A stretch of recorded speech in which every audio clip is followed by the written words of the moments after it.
Hi guys, in front of me is Realme GT 60 and let me show you how to do the fingerprint. So at first open the settings, and to reach fingerprint area you need to mark security and privacy. Now go to device unlock and choose face and fingerprint.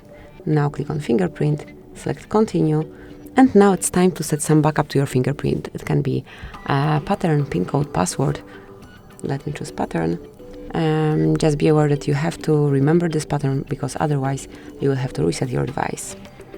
So let me provide it, then re-enter to confirm. And now it's time to provide your fingerprint unlock. As you can see, the sensor is located on your home screen, just in the middle of it, so keep tapping till it's fully added. And as you can see, it has been done. From now on, you can unlock your device with this fingerprint only. Thank you for watching. Please subscribe our channel and leave the thumbs up.